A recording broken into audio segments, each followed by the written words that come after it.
ఓమస్మద్గురుభ్యో నమః. కాశ్యపాన్వయ సంజాతం నారాయణ పదాశ్రితం శ్రీమన్నారాయణం వందే యతీశ్వర శ్రియాదుషం. కౌశికాన్వయ సంజాతం వెంకటార్యతనూభవం వేదాంతాచార్య సత్శిష్యం ఉడైవల్లుమహం భజే. యో నిత్యమచ్యుతపదాంబుజయుగ్మరుక్మ వ్యామోహదస్తదితరాణి తునాయమేనే అస్మద్గురోర్భగవతోస్య దయైకసిన్ధోః రామానుజస్య చరణౌ శరణం ప్రపద్యే. లోకాచార్యాయ గురవే కృష్ణపాదస్య సూనవే సంసారభోగిసిందష్టజీవజీవాతవే నమః. శ్రీశైలేశదయాపాత్రం ధీభక్త్యాదిగుణార్ణవం యతీంద్రప్రవణం వందే ரம்யஜாமாதரமுனிம். பிள்ளை லோகாச்சாரியர் திருவடிகளே சரணம். பெரியஜீயர் திருவடிகளே శరణం. ఓమస్మద్గురుభ్యో నమః. జై శ్రీమన్నారాయణ. భగవద్బంధువులారా, నారాయణ అష్టాక్షరి మంత్రం మనందరినీ సంరక్షిస్తుంది అని ఆ మంత్ర వైభవాన్ని తెలుసుకుంటూ, మంత్రంలో 3 పదాలు ఉంటాయని, ఆ 3 పదాలు ఓంకారం, నమపదం, నారాయణాయ అనే పదాలుగా మనకి అందించి, అందులో ఓంకారంలో మళ్ళీ 3 అక్షరాలు 3 పదాలుగా కూడా అకార ఉకార మకారాలు ఉన్నాయి అని, అందులో అకారాన్ని వర్ణిస్తూ ఆ అంటే సాక్షాత్తు శ్రీమన్నారాయణుడు అని, ఎలా అయితే అక్షరాలన్నిటికీ కూడా అకారం మూల కారణమో, ఈ లోకంలో ఉండే ప్రతి ప్రాణికోటిని కూడా ఉత్పత్తి చివరికి లయం కూడా తానే చేసుకునేటువంటి సర్వకారణభూతుడు శ్రీమన్నారాయణుడు అని మనకి తెలియజేశారు. ఆ అంటే పరమాత్మ అని తానే మనకి చెప్పుకున్నాడు. అక్షరాణం అకారోస్మి అని భగవద్గీతలో స్వామి. అలాంటి ఆ పరమాత్మ ఎలా రక్షిస్తాడో మనకి తెలియజేశారు. అయితే లోకంలో ఎవరైనా సరే ఆయన ఆశ్రయించుకున్న వాళ్ళకి ఆయన రక్షకుడు అవుతున్నాడు కదా. అసలు రక్షణ అంటే ఏమిటి అని వివరించారు. రక్షణ అంటే ఇష్టప్రాప్తి, అనిష్ట నివృత్తి అని తెలియజేశారు. ఆ ఇష్టాలు వాళ్ళ వాళ్ళ యోగ్యతలను బట్టి ఉంటాయని ఈ లోకంలో ఉండే సంసారాలను తీసుకున్నారు. అలాగే ముముక్షువుల్ని ఇద్దరిని తీసుకున్నారు. ముముక్షువు అంటే మోక్షం యందు కోరిక కలిగిన వాడు. ఈ లోకంలో ఉండేటువంటి క్షుద్రమైనటువంటి సాంసారిక విషయాల మీద ఏవలేక నాకు ఎంతసేపు భగవంతుడు కావాలి, ఆయన నేను పొందాలి అని కోరుకునే ముముక్షువు కూడా ఇష్టం పరమపదమని, అనిష్టం సంసార సంబంధం అని చెప్పారు. ఇక సంసారులైనటువంటి ఈ లోకంలో ఉండే వ్యక్తులకి ఇష్టం అన్నపానాదులు. అన్నం కావాలి, వస్త్రాలు కావాలి, నీరు కావాలి, బంగళాలు, ఇలాంటివి వాడికి అన్ని సుఖాలు కావాలి. శారీరక సౌఖ్యాలంతా కూడా కోరుతూ ఉంటాడు. వాడికి విరోధి ఏది అంటే శత్రు పీడాదిగళ్ళు అన్నారు. శత్రువు అలాగే శారీరక మానసిక ఖేదాలు, దుఃఖాలు అన్నమాట. వాటన్నిటిని నిన్న మనకి వివరించారు. అయితే ఏమండి, ఇలా ఈ లోకంలో ఉన్న వారిని వర్ణించారు. ఇక వైకుంఠంలో ఉండేటువంటి ముక్తులు నిత్యులు వాళ్ళు కూడా జీవులే గనక వాళ్ళకు ఉండేటటువంటి ఇష్టమేమి అనిష్టమేమి అంటే వాళ్ళకి కైంకర్య హాని, పరమాత్మగా చేసే కైంకర్యంలో హాని ఏర్పడకూడదు, అది నిరాటంకంగా సాగాలి అని కోరుకున్నారు. వాళ్ళకి అది కోరిక. ఇక వాళ్ళకి విరోధం ఏమిటి అంటే కైంకర్యానికి హాని కలగకూడదు, కైంకర్య వృద్ధి కలగాలి కోరిక. వాళ్ళ కైంకర్యానికి హాని కలగకూడదు. ఇలా వాళ్ళ కోరికలు చెప్పారు. అసలు రక్షణ అంటే ఇదేనండి. అసలు అయితే రక్షించడానికి లోకంలో ఎంతో మంది ఉండగా ఎందుకు పరమాత్మనే పెట్టుకుంటున్నారు? ఎంతో మంది దేవతలు ఉన్నారు కదా, తల్లి తండ్రి సోదరుడు వీళ్ళంతా ఉన్నారు కదా, వీళ్ళందరూ రక్షకులు కారా అంటే కారు. ఈశ్వరుని యజిందవరగల్ రక్షకర్ అల్లరెన్నమిడం ప్రపన్న పరిత్రాణత్తిలే సున్నోం. పిళ్ళై లోకాచార్య స్వామి తెలియచేస్తున్నారు, పరమాత్మ తప్ప ఈ లోకంలో ఎవరు కూడా రక్షకులు కానే కారు అనేది ప్రపన్న పరిత్రాణము అని అష్టాదశ గ్రంథాన్ని రాశారు పిళ్ళై లోకాచార్య స్వామి. అంటే 18 గ్రంథాలు, వాటిలో ఒక గ్రంథం ప్రపన్న పరిత్రాణము అని. ఆ ప్రపన్న పరిత్రాణంలో మేము చెప్పాము అన్నారు. త్రాణము అంటే రక్షణ, పరిత్రాణము అంటే పరి అంటే ఒక ఉపసర్గ అన్నమాట. పరి అంటే పరితః చుట్టూ, అంటే అంతటా అన్ని విధాల, త్రాణము రక్షించడము. ఎవరిని రక్షిస్తాడు? ప్రపన్న పరిత్రాణము. ప్రపన్నులని రక్షిస్తూ ఉంటారు, రక్షిస్తాట పరమాత్మ. ప్రపన్నులంటే ఎవరు? పరమాత్మ ఎందే భారాన్ని ఉంచి నాదేదీ లేదు, అంతా తానే నా రక్షణ చూసుకుంటాడు అనుకునే వారెవరో వారు ప్రపన్నులు. దీనికి ఒక అందమైన ఉదాహరణ మన పెద్దలు చెప్తూ ఉంటారు. మనకి వేదాంత శాస్త్రం చెప్తుంది, మార్జాల కిషోర న్యాయము, మర్కడ కిషోర న్యాయము అని. పరమాత్మను ఆశ్రయించేవాడు రెండు రకాలుగా ఉంటారు. వాళ్ళల్లో పరమాత్మనే పట్టుకునేవాడు కొంతమంది ఉంటారట. నేనే ఆయన్ని ఆశ్రయిస్తా, నేనే పొందుతా అని వాళ్ళు స్వయంగా తమంతట తాము పరమాత్మని స్వీకరిస్తాము అంటారు. స్వగత స్వీకారం అంటారు. వాళ్ళందరూ దానికోసం యజ్ఞ యాగాది క్రతువులను, ధ్యానమును ఇలాంటివన్నీ చేసి పరమాత్మను పొందాలనుకుంటూ ఉంటారు. ఆ ప్రయత్నాలన్నీ చేసినప్పుడు పరమాత్మ సరే మీరు చేస్తున్నారు కనుక నేను ఊరుకుంటానని అలా నిలబెడతాడు. మనం పరమాత్మను పట్టుకోవాలి. అది ఎలా ఉంటుంది అంటే మర్కట కిషోర న్యాయము. మర్కటం అంటే కోతి, కిషోరం అంటే తన పిల్ల అన్నమాట. కోతి, కోతి పిల్ల, ఈ రెండిటి యొక్క దృష్టాంతాన్ని చూపిస్తున్నారు. కోతి పిల్ల తల్లిని పట్టుకోవాల్సిందే. తల్లి పిల్ల బాధ్యత ఏం తీసుకోదు. అటు ఇటు వెళ్ళేటప్పుడు అది ఈ కొమ్మ నుంచి ఆ కొమ్మ మీదకి దూకుతూ ఉంటుంది. దూకేటప్పుడు ఒకవేళ గనక ఈ పిల్ల గనక పడిపోతే దానికి ప్రమాదం, దానికి పూచి పిల్లే తప్ప తల్లి కాదు. ఇంకా పిల్లే గట్టిగా పట్టుకోవాలి. అక్కడ మర్కట కిషోర న్యాయం లాంటిది మన ప్రయత్నంతో పరమాత్మను పట్టుకోవడం అనేది. ఎందుకంటే మన వల్ల కాదు. అని మార్జాల కిషోర న్యాయం అంది. మార్జాలం అంటే పిల్లి, కిషోరము అంటే తన పిల్ల. పిల్లి పిల్ల తన పిల్లని ఎలా సంరక్షిస్తుందో మనకి చూపిస్తుంటారు. ఒక చోట నుంచి ఒక చోటికి మార్చాలి అంటే తల్లే పిల్ల యొక్క ఆ శరీరాన్ని గట్టిగా నోటుతో కరచి తీసుకువెళ్తూ ఉంటుంది. పళ్ళతో జంతువుల్ని వేటాడుతుంది, కానీ అదే పంటితో తన పిల్లని సంరక్షిస్తుంది. అలా పరమాత్మ కూడా ప్రపన్నులై ఎవరైతే తన భారాన్ని పూర్తిగా పరమాత్మ యందు ఉంచుతారో అలాంటి వాళ్ళని తానే సంరక్షిస్తాడు తప్ప మన బాధ్యత ఏముండదు. మనం హాయిగా ఉండొచ్చు అనమాట. పిల్లి తన పిల్లని తీసుకువెళ్ళేటప్పుడు పిల్లేమి అమ్మను పడేస్తుందేమో అమ్మ అని పట్టుకోదు. హాయిగా తన ఇష్టం వచ్చినట్టుగా తన కాళ్ళతో అమ్మని గీరుతూ ఉంటుంది, ఆడుతూ ఉంటుంది, అరుస్తూ ఉంటుంది. ఏం ఇబ్బంది ఉంటుంది. అందువల్ల ప్రపన్నుడు అనేవాడికి పరమాత్మ అన్ని విధాలా రక్షణ అవుతూ ఉంటాడు. ఎలాగ మనం చదువుతూ ఉంటాం కదా, జలే రక్షత వారాహ, స్థలే రక్షత వామన, అటవ్యాం నారసింహస్య సర్వత పాతు కేశవ అని చెప్పినట్లుగా అన్ని స్థానాల్లో, జలంలో అయినా సరే, వనంలో అయినా సరే, స్థలంలో అయినా సరే అంతటా ఆయనే రక్షిస్తాడు. అలాంటి గొప్పవాడు సర్వేశ్వరుడు అనేది మేము ప్రపన్న పరిత్రాణంలో తెలియజేశాం కదా. ఈ లోకంలో చాలా మంది వీళ్ళు రక్షిస్తారు, వాళ్ళు రక్షిస్తారు అనుకుంటారు. వాళ్ళు ఎవరు రక్షకులు కానే కారు. దాన్ని వివరిస్తున్నారు.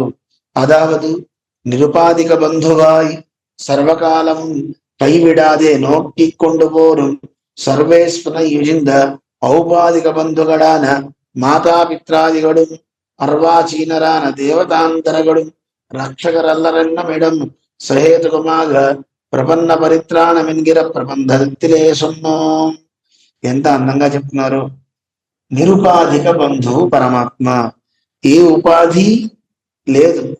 అంటే ఉపాధి చేత వచ్చేవి కొన్ని ఉంటాయి.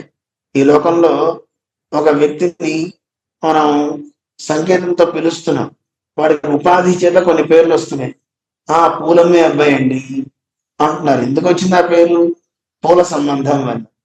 ఇంకో అతను ఆటో తోలుతున్నాడు, ఆటో అబ్బాయి అని పిలుస్తున్నాం. ఎందుకు వాడికి ఆ పేరు వచ్చింది అంటే ఆటో సంబంధం వల్ల. అలాగా ఒక సంబంధం చేత వాడికి ఒక పేరు వస్తుంది.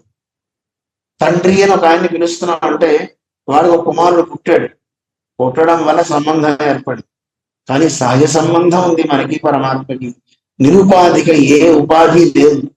అలాంటి ఏ ఉపాధి లేకపోయినా మనకి బంధువు అయినా సర్వకాలము కైవిడాదే. ఏ కాలంలో అయినా సరే మన చెయ్యి వదిలిపెట్టాడు. లోకంలో మిగతా వాళ్ళైతే తల్లిదండ్రులైనా, స్నేహితులైనా, బంధువులైనా ఎవరైనా ఒక్కోసారి చేయి వదిలిపెట్టేసేయచ్చు. పట్టుకున్న వాళ్ళే ఇప్పుడు వెంటనే చేతులు పాణిగ్రహణం చేసి ఆ పాణిని వదులుకొని వెళ్ళిపోయేవాడు కూడా ఇప్పుడు చూస్తున్నాం మనం లోకంలో. కానీ ఆయన అలా కాదు. సర్వకాలం కైవిడాదే. ఏ కాలంలో అయినా చేయి వదిలిపెట్టట పరమాత్మ. అలా పట్టుకుని మన్ని రక్షిస్తూ పోయేటటువంటి ఆ సర్వేశ్వరుని యుజిందా ఆ పరమాత్మ తప్ప ఈ లోకంలో ఉండేవాళ్ళ మనకి రక్షకులు. చూడండి, మనం ఆయన అంగీకరించకపోయినా లోపల మన హృదయంలో ఉన్నాడు. ఉండి నడిపిస్తున్నాడా లేదా మనల్ని? ఇంతకంటే ఏం కావాలి? ప్రేమించేవాడిని రక్షిస్తున్నాడు, తిట్టేవాడి హృదయంలో కూడా ఉంటున్నాడు. నేను వెళ్ళిపోతా, నీ హృదయంలో ఎందుకు ఉండాలి? నన్ను తిడతావా? ఆయన కోపం లేదా? ఆయన ఎంత గొప్పవాడండి!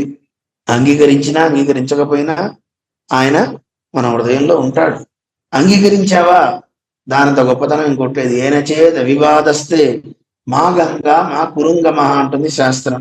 ఈ హృదయంలో ఉన్నటువంటి ఆ పరమాత్మతో ఏ రకమైన విరోధం పెట్టుకోకుండా ఉంటే నువ్వు ఏ గంగాది తీర్థాలకి వెళ్ళక్కర్లేదు, ఏ క్షేత్రాలకి వెళ్ళక్కర్లేదు. సకల తీర్థాలు అక్కడే ఉంటాయి. ఈ లోపల ఉన్న పరమాత్మని అంగీకరించాలి. నాలో స్వామి ఉన్నాడు అనే ఆ సర్వేశ్వరుణ్ణి మనస్సులో చక్కగా భావించి ఆయన దర్శించగలిగితే వాడు ఎక్కడుంటే అక్కడ 108 దివ్య క్షేత్రాలు ఉంటాయన్నమాట. సకల తీర్థాలు అక్కడ ఉంటాయి అంటారు. అందువల్ల నిరుపాధిక బంధువు, ఒక కాలంలో కూడా మన్ని చెయ్యి వదలని వాడు మన స్వామి. అందుకే కొంతమంది భక్తులు అంటూ ఉంటారు, ఏమండి ఒక్కరే ఉంటున్నారు కదా, మీకు ఎవరు లేరు కదా అంటే, నాకు ఎవరు లేకపోవడం అంటే నా కృష్ణుడు ఉన్నాడు, కృష్ణుడితో నాకు తోడుగా ఉన్నాడు కృష్ణుడు అని చెప్తూ ఉంటే ఆశ్చర్యం వేస్తుంది. కొంతమంది మాట్లాడుతున్నాం, ఎందుకంటే మనకి ఆ ధైర్యం లేదు. అమ్మో నేను ఒక్కడే ఉన్నానండి, నాకు తోడెవరు లేరండి, నేనే కష్టపడి చేస్తున్నానంటే అంటాం. కానీ ఆ పరమాత్మ ఇచ్చిన జ్ఞానం కొంతమందిలో చూడండి విలక్షణంగా ఎలా మాట్లాడుతున్నారో. నాకు తోడు స్వామి ఉన్నాడనే కాకుండా నాతో ఆయన చేయిస్తున్నాడని కూడా అంటాం. అది నోటి మాట కాదు, మనస్సు నుంచి వచ్చే మాటే. అలా అన్నారంటే వాళ్ళంత గొప్పవాళ్ళు ఇంకోళ్ళు లేరు. అలాని గర్వం కూడా రాకూడదు. అటువంటి గొప్ప భావన కలగడం ఒక సుకృతం అన్నమాట. కానీ ఈ లోకంలో ఒక సంబంధం చేత మనకి బంధువులుగా అవుతున్నారు. ఔపాధిక బంధుకళాన ఉపాధి చేత బంధుత్వం వస్తుంది. ఎవరు? ఈవిడ నాకు తల్లి, ఈయన నాకు తండ్రి, ఈయన నాకు సోదరుడు, ఇలా మనకు వచ్చేటువంటి మాతాపిత్రాదిగణం, వీళ్ళందరూ, వీడు నా కుమారుడు, ఈవిడ నా అమ్మాయి, ఇలా మనకు సంబంధాలు పెట్టుకుంటున్నాము. ఇవన్నీ ఉపాధి చేత వచ్చేటువంటి బంధుత్వాలు. వీళ్ళు గాని అర్వాచీనరాన దేవతాంతరంగడు అంటే ఆ తర్వాత వచ్చినటువంటి దేవతలు, అంటే పరమాత్మ తర్వాత ఆయన సృష్టిస్తూ వచ్చారు. ఆయన బ్రహ్మగారిని సృష్టించారు, బ్రహ్మగారి ద్వారా ఒక్కొక్క దేవత వచ్చారు. వీళ్ళంతా పరమాత్మలోని అంగాలే. అంగాన్య దేవత అని వేదం మనకి చెప్తోంది. ఈ దేవతలందరూ కూడా పరమాత్మ శరీరాల్లోని అవయవాలు ఒక్కొక్కరు. అలా ఉన్నటువంటి వీళ్ళంతా కూడా అర్వాచీనరాన దేవతాంతరంగడు. ఈ దేవతలు రక్షకరల్లరెన్నుమిడం, రక్షకరల్లరు. వీళ్ళెవరు? రక్షకులు కానే కారండి. సహేతుకమాగా ప్రపన్న పరిత్రాణమెన్గిర ప్రబంధత్తిరేసున్నాం. నేను సహేతుకంగా అన్ని ఉదాహరణలతో సోదాహరణంతో నేను చూపించానండి అని వెళ్ళే లోకాచార్య స్వామి వారు మనకి తెలియజేశారు. ఎందులో చేశారంటే ప్రపన్న పరిత్రాణం అనే గ్రంథంలో. అదిలే కండుగొల్వదన్గై, అందులో కావాలంటే చూసుకోండి అని చెప్పారు. ఏమంటే ప్రపన్న పరిత్రాణంలో ఏం చెప్పారో సంక్షిప్తంగా ఒకసారి చూద్దాం. భ్రాత కళ్ళు రక్షకం, సోదరులు రక్షకులు కారు. ఎందుకండి అంటే దృష్టాంతం చూపించారు. వారి పక్కలిలం రావణం పక్కలిలం కానలా. వారి రావణాసుని ఇద్దరు చూడండి, వాళ్ళిద్దరు రక్షకురా. వారి సోదరుడు ఏం చేశాడు? సుగ్రీవుడిని పట్టుకుని చావగొట్టాడు, చంపుదా అన్నాడు. వాడు 3-4 పక్కలకి తిరిగాడు పాపం సుగ్రీవుడు. ఆఖరికి రాముడిని ఆశ్రయించుకున్నాడు. అలాగే రావణం పక్కలు కానులా. రావణాసుడు కూడా తన సోదరుడైనటువంటి విభీషణుడు మంచి చెప్పాడన్నా, నీకు మంచి చెప్తున్నా విను అని ఎన్నిసార్లు చెప్పినా వినలా. పైగా మంచి చెప్పినందుకు కులపాంసన, మా కులంలో చెడబుట్టేవరా నువ్వు అని పోయి ఖండించి అని నానా మాటలు అన్నాడు. అంటే సోదరుడిని పోగొట్టుకున్నాడు. దీనికి ఒక అందమైన మాట చెప్తూ ఉంటారు మన పెద్దలు. ఎప్పుడైనా సరే చెడ్డ త్రోవలో వెళ్తూ ఉంటే అలాంటి వాడిని సోదరోమి విముంచతి, సోదరుడు కూడా వదిలిపెట్టేస్తాడు అని చెప్తూ ఉంటారు.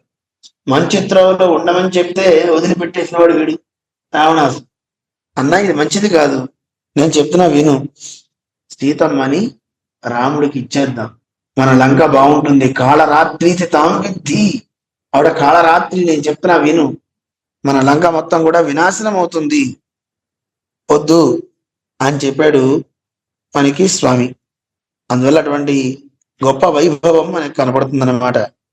ఇలాగా కాళరాత్రి తాం విద్ధి అని రావణాసురుడు విన్నా ఆయన చేయలేదు. ఇలా ఆయన నష్టపోయాడు. ఇది మనకి తెలుస్తుంది రామాయణాది గ్రంథం ద్వారా. అలాగే పుత్రர்கள் రక్షగలను ఎన్నమిడం రుద్రన్ పక్కలినం కంసన్ పక్కలినం కాణలాం. మనకి చూడండి, పుత్రుడు రక్షకులు కారు, ఈ విషయం మనకి తెలుస్తుంది. రుద్రుడిని చూడండి, ఏం చేశాడు రుద్రుడు? తండ్రి గారి శిరస్సుని ఖండించేశాడు కదా, మనకి కనపడుతుంది. అలాగే కంసన్ పక్కలినం కాణలాం, కంసుడు కూడా వాళ్ళ నాన్నగారిని తీసుకువెళ్ళి జైల్లో పారేశాడు. అందువల్ల వీళ్ళు రక్షకులు కానే కారండి అని మనకి చూపించారు. ఇది మనకి ఒక దృష్టాంతం అవుతుంది. మాతాపితాక్కల్ రక్షకలమిడం కైకేయి పక్కలిలు, తల్లి తండ్రి వీళ్ళు మనకి రక్షకులు కారు అనేది కూడా మనకి తెలుస్తుంది అని కైకేయిని చూపించారు. అలాగే మనకి రావణం పక్కలిని కాణలాం, రావణాసుని కూడా ఒక దృష్టాంతంగా చెప్తున్నారు. ఎందుకంటే తల్లి తండ్రి అయ్యింది, పిల్లలకి మంచి చెప్పాలి. యుద్ధానికి పంపి ఏం చేశారు? వాళ్ళ పిల్లల్నే నాశనం చేసుకున్నాడు రావణాసుడు. కైకేయి అంతే, రాముని దూరం చేసుకుంది. తన పిల్లవాడికి భరతుడికి ఏదో చేయాలనుకుని, ఆ భరతుడికి రాజ్యాన్ని అందించాలనుకుని ఆవిడ ఇబ్బందుల పాలైంది. అందువల్ల ఆడు రాముణ్ణి దూరం చేసేసుకుంది, భరతుడిని దూరం చేసుకుంది. అలాగే స్త్రీలకు భర్తాక్కలు రక్షకరడం, ఆడవాళ్ళకి భర్త రక్షిస్తానండి అంటారేమో, అది కూడా తప్పేనండి. కావాలంటే చూడండి, ధర్మపుత్రాదిகள் పక్కలినం నలన్ పక్కలినం ప్రాణనాం. మనకి ధర్మపుత్రులు అంటే పాండవులు. పాండవులు 5గురిని చూడండి, 5గురు భర్తలు, ఒకరు కాదు. అయినా సరే ద్రౌపదిని నిండు సభలో వస్త్రాపహరణం చేస్తుంటే రక్షించేవారు వీళ్ళెవరు కాకపోయారు. సాక్షాత్తు పరంధాముడే రావాల్సి వచ్చింది. అలాగే నల దమయంతుల కథ కూడా మనకి తీసుకుంటే, రాజ్యం పోయి అరణ్యానికి వెళ్ళినప్పుడు నలుడు చెప్తాట దమయంతో, నువ్వు నాతో రావద్దు, నాతో వస్తే నీకు కూడా కష్టాలు వస్తాయి అని చెప్పి తను అంటాడు. ఏం కాదు, నేను నీతోనే వస్తాను. సీతమ్మ ఎలా అయితే పతివ్రతగా అనుసరిస్తుంది మనం వింటామో, అలా ఈవిడ ఇక్కడ అంత పాతివ్రత్యం అన్నమాట. దమయంతిని కూడా దృష్టాంతంగా తీసుకుంటుంది సీతమ్మ. అటువంటి గొప్ప తల్లి ఈవిడ దమయంతి. ఎందుకంటే నలుడు అరణ్యంలోకి వెళ్ళిన తర్వాత ఆహారం లేకపోతే తన భార్యకి ఏమైనా ఆహారం ఇవ్వాలనుకుని తనకు ఉన్నటువంటి పంచని ఆ పక్షుల మీద వేశాడు.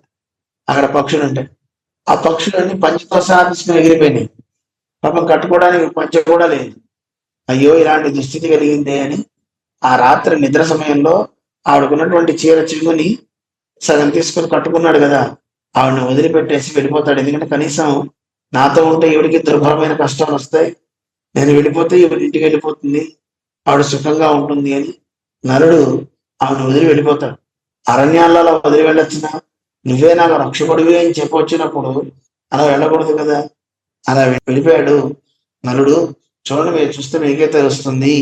అందువల్ల నలన్ పక్కలి నలుడు గాని అలాగే పాండవులు గాని రక్షకులు కారనే దృష్టాంతాలు కనపడుతున్నాయి కదా.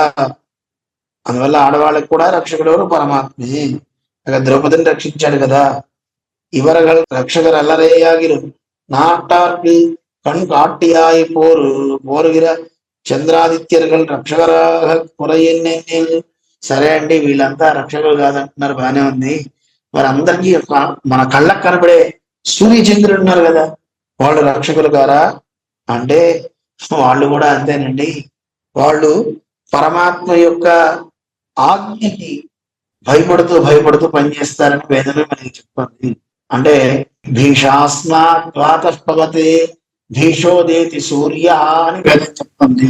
గాలి తీయడానికి కానీ, సూర్యుడు ఉదయించడానికి కానీ ఇవన్నీ కూడా భయపడుతూ భయపడడం అంటే, అమ్మో పరమాత్మ నాకు ఇది విధించాడు, నేను ఉదయించాలి, నేను లేచాలి అని వీళ్ళు ఆ ఆజ్ఞ మీద ఉండే గౌరవం, భయం అంటే ఇక్కడ గౌరవం, ఆ గౌరవం చేత వాళ్ళు ఎక్కడా కూడాను ఒక నిమిషం ఆలస్యం చేయడానికి కూడా వీలు లేదు అని ఆయన ఆజ్ఞ మీద అంత గౌరవం.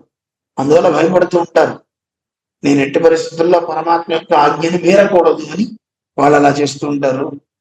వాళ్ళందరూ కూడా ఆ స్వామి ఆజ్ఞకి లోబడ్డ వారే గనక వాళ్ళు ఏం చేయగలుగుతారు? అందువల్ల వాళ్ళు కూడా రక్షించడానికి లేదండి. వాళ్ళు ఉదయాస్తమానాలు చేస్తూ ఉండేటువంటి వీళ్ళకి కూడా హిరణ్య రావణాదిகள் కయ్యిలే అగప్పట్టు, హిరణ్యాక్షుడు రావణాసుడు చేతిలో వీళ్ళు కూడా పాపం దెబ్బలు తిన్నారండి. వీళ్ళు ఏం రక్షిస్తారు? వీళ్ళు రక్షకులు కారు. ఇక దేవతల్ని తీసుకున్నాం.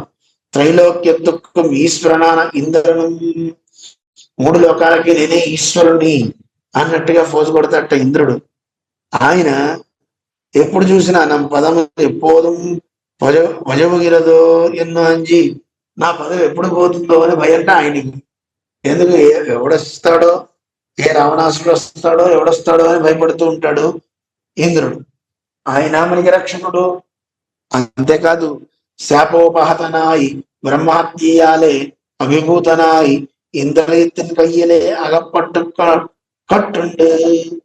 శాపం బ్రహ్మహత్యా పాతకం తగిలింది.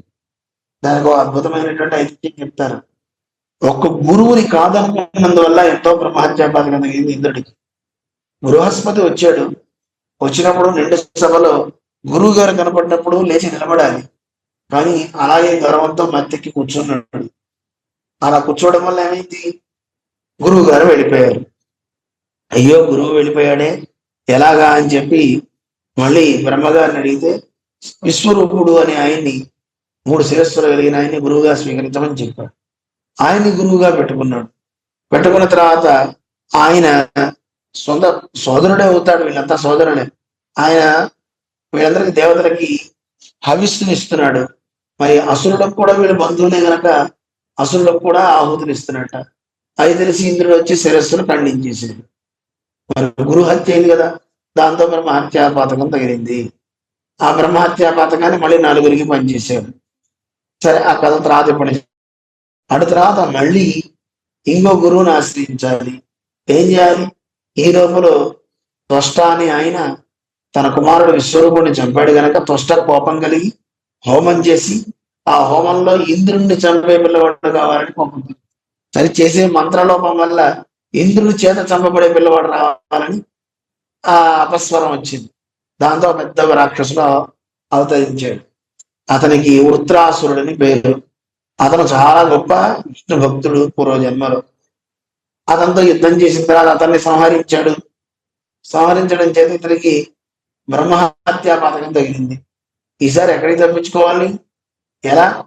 ఏం చేయడానికి లేక ఒక 1000 సంవత్సరాల పాటు ఆ బ్రహ్మహత్యా పాతకాన్ని తప్పించుకోవడానికి ఒక తామర తూడులో వెళ్ళి దాక్కోవాల్సి వచ్చింది 1000 సంవత్సరాలు. మళ్ళీ ఆ లక్ష్మీదేవిని నారాయణుని అనుగ్రహంతో ఆయన మళ్ళీ ఆ దోషాలన్నీ పోగొట్టుకున్నాడు. కారణం ఒక్క గురువుని అవమానించడం వల్ల ఇన్ని దోషాలు కలిగాయి. అందువల్ల ఈ బ్రహ్మహత్యా పాతకం తగిలి ఇంద్ర పదవి పోయింది.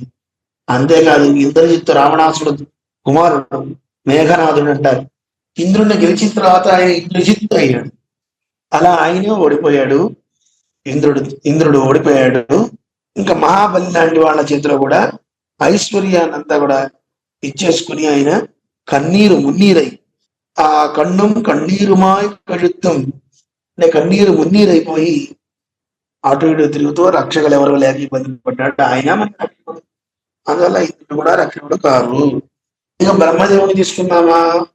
బ్రహ్మదేవుడు అంతే కదండి, మధుకైడముల చేతిలో వేదాలన్నీ అపహరించిపోయారు. వాళ్ళు వేదాలు అపహరించడం చేత కన్ను చిందేన్ ధనం చిందేన్ ఎన్నో, అయ్యో నా నేత్రం పోయింది, అయ్యో నా ధనం పోయింది అని చెప్పి బాధపడినట్ట. నేత్రం అంటే వేదమే అతనికి నేత్రం. సృష్టి చేయాలంటే బ్రహ్మగారికి ధనం వేదం. ఆ వేదం పోతే ఏం చేయాలి? అందువల్ల బ్రహ్మగారి పాపం అయ్యో అని బాధపడితే వెంటనే ఆయన బాధను పోగొట్టాడు సర్వేశ్వరుడు. అంతేకాదు రుద్రుని చేతిలో తలను కూడా పోగొట్టుకున్నాడు. అని రక్షకుడు బ్రహ్మ అవుతాడా?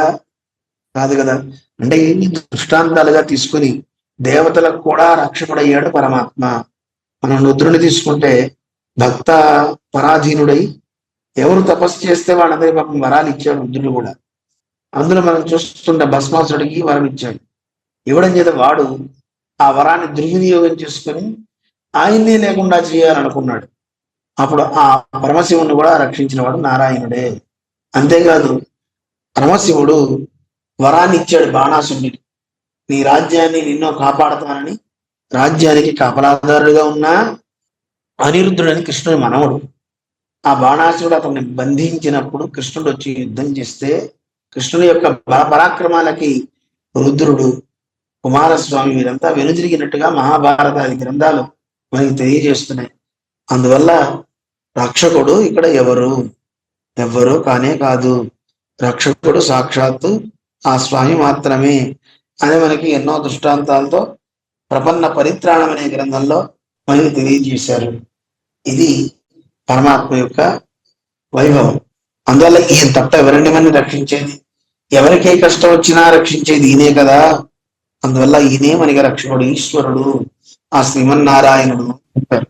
అయితే ఈ రక్షణ ఇంత బాగా చేయగలుగుతున్నాడు కదా పరమాత్మ, ఎందుకు చేస్తున్నాడు అనే దాన్ని అర్ధబలంతాలే ఈ పదత్తులే అనుసంధిత్వం స్త్రీయపదిత్వై అరుళిచ్చి గిరార్. అకారం చేత నారాయణుడు తెలియబడుతున్నాడు కదా. ఈ నారాయణుడు రక్షకుడు అంటున్నారు కదా. అయితే ఇంత రక్షణ చేస్తున్నాడంటే ఇందులో అర్ధబలం తీసుకుంటున్నాం అన్నారు. అర్ధాపత్తి అంటారు. ఏంటి అర్ధాపత్తి అంటే? మనకి బాగా తెలియాలి అంటే ఓ దృష్టాంతాన్ని నేను చెప్తాను. ఒక అతన్ని చూపించి, బాగా బలిసినటువంటి దేవదత్తుడు పగలు తింటలేదు అన్నారు. పీనో దేవదత్త దివా న భుంతే. బాగా బలిసినటువంటి ఈ దేవదత్తుడు పగటి పూట తింటలేదు అంటే అర్థం ఏమిటి? తిరగపోతే ఒళ్ళు రాదు కదా. ఇంత బాగా బలిసి ఉన్నాడంటే పగలు తింటలేదంటే అర్థం ఏమిటి? రాత్రి తింటున్నాడని అర్థం. దాన్ని అర్ధాపత్తి అంటారు. అలాగే పరమాత్మ ఇక్కడ రక్షిస్తున్నాడు అంటే ఇంత రక్షణ చేయడానికి గల కారణం ఏమిటి? శ్రీయపతిత్వము, లక్ష్మీదేవి పతి అవ్వడమే, అంటే లక్ష్మికి భర్తగా ఉండడమే అనేది తెలియజేస్తున్నారు పై సూత్రంలో. రక్షిక్కుంబోదు పిరాట్టి సన్నిధి వేండు వేయాలే, ఇదిలే శ్రీ సంబంధం అనుసంధేయం. రక్షించాలి అంటే రక్షిక్కుంబోదు, రక్షించాలి అంటే పిరాట్టి సన్నిధి వేండు వేయాలే, లక్ష్మీదేవి యొక్క సన్నిధి ఉండాలి. అందువల్ల ఇదిలే అంటే ఈ అకారంలో శ్రీ సంబంధం అనుసంధేయం, అకారంలో లక్ష్మీదేవి సంబంధం కూడా ఉందండి అని చెప్పారు. అకారం చేత ధాత్వర్థము, ధాత్వర్థం చేత ఏం చెప్తున్నారు? అవరక్షణే, రక్షించేవాడు అని చెప్తున్నారు. ఇలా రక్షించాలంటే ఎవరు ఉండాలండి? లక్ష్మీదేవి. ఆ లక్ష్మీదేవి ఉంటేనే ఈయన రక్షకుడు అవుతాడు అనేది మనకి తెలియజేస్తున్నారన్నమాట ఈ సూత్రంలో. లేకపోతే ఆయన రక్షించలేడు కదా. రక్షించడు. ఎందుకంటే ఎవరినైనా అసలు ఎందుకు రక్షించాలి పరమాత్మ? కారణం ఏమిటి? ఆయనలో దయ ఉంది కనుక. ఎవరికైనా కొంత పెట్టాలి అన్నా, ఎవరినైనా రక్షించాలన్నా మనిషికి లోపల దయ ఉండాలి. అయ్యయ్యో పాపం అనే ఆ దయ ఉంటేనే రక్షణ చేయగలుగుతాడు. మూర్తీభవించినటువంటి దయ సాక్షాత్తు లక్ష్మీదేవి అనమాట. అందువల్ల ఇంత దయ ఆయనకు ఉంది అంటే కారణం ఆ దయ మూర్తీభవిస్తే లక్ష్మీదేవి. అందువల్ల లక్ష్మీదేవి ఆయన హృదయంలో ఉంది. అలాగే ఈ అక్షరంలో కూడా ఉంది. అందుకని మనకి అకార ఉకార మకారాల్లో ఊ అంటే లక్ష్మీదేవి చెప్పరు. కొంతమంది ఏం చెప్తారంటే ఆ అంటే నారాయణుడు, ఊ అంటే లక్ష్మీదేవి, మా అంటే జీవుడు అని చెప్తుంటారు. అలా చెప్పనవసరం లేదు. ఎందుకంటే రామాయణంలో ఒక దృష్టాంతం తీసుకుంటారు. అగ్రత ప్రయో రామ సీతా మధ్యే సుమధ్యమ పృష్ఠతశ్చ ధనుష్పాణి లక్ష్మణోను జగామహ. అదిగో ముందు రాముడు నడుస్తున్నాడు, మధ్యలో సీతమ్మ ఉంది, చివర లక్ష్మణస్వామి నడుస్తున్నాడు అని హా అంటాడా వాల్మీకి. ఎందుకు ఆశ్చర్యాన్ని చెప్తున్నాడు అంటే అగ్రత ప్రయో రామ అకారం నారాయణుడు, మధ్యలో ఊ లక్ష్మీదేవి, మా ఎవరయ్యాడు లక్ష్మణస్వామి. ఇది ఓంకారం కదా అన్నట్టు చెప్పే స్థితి అక్కడ మనకు కనబడుతుంది. కానీ అలా చెప్తే ఆ అవసరం లేదండి చెప్పడానికి. ఎందుకంటే అకారం చేత నారాయణ చెప్పబడుతున్నాడు. ఆ నారాయణుడు రక్షకుడు ఉంటున్నాడు కదా, రక్షిస్తున్నాడు అంటే కారణం కలిగి ఉండడం వల్ల. ఎన్నో ఉపపత్తులతో చెప్తారు. ఇక్కడ ఉకారం చేత అవధారణే చెప్పాలి అంటారు. అక్కడికి వెళ్ళాక ఉకారార్థం చెప్పేటప్పుడు మనం తెలుసుకోవచ్చు ఎందుకు అలా చెప్పాలి అని అక్కడ చెప్తారు. అందువల్ల ఇక్కడ అకారంలోనే లక్ష్మీదేవి ఉంది. ఎందుకండి ఉకారంలో ఉండదా అంటే ఉండదు, చెప్పక్కర్లేదు. ఎందుకు అనేది పై సూత్రంలో మనకి తెలియజేస్తుంటారు. పై సూత్రాలకు వెళ్తూ ఉంటేనే మనకి తెలుస్తూ ఉంటుంది అన్నమాట. ఎప్పుడు వదిలిపెట్టి ఉండదు లక్ష్మీదేవి. అలా ఎప్పుడు ఉండదు గనక ఆ లక్ష్మీదేవి ఆయనతోనే ఉంటుంది కనుక ఈ అకారాన్ని కూడా వదిలిపెట్టదని ఒక సూత్రంలో అందంగా తెలియజేస్తారు. దాన్ని తెలుసుకుంటూ ముందుకి సాగుదాం. పిల్లై లోకాచార్య తిరువడిகளே శరణం. పెరియజీయ తిరువడిகளே శరణం. ఓం అస్మద్గురుభ్యో నమః. జై శ్రీమన్నారాయణ.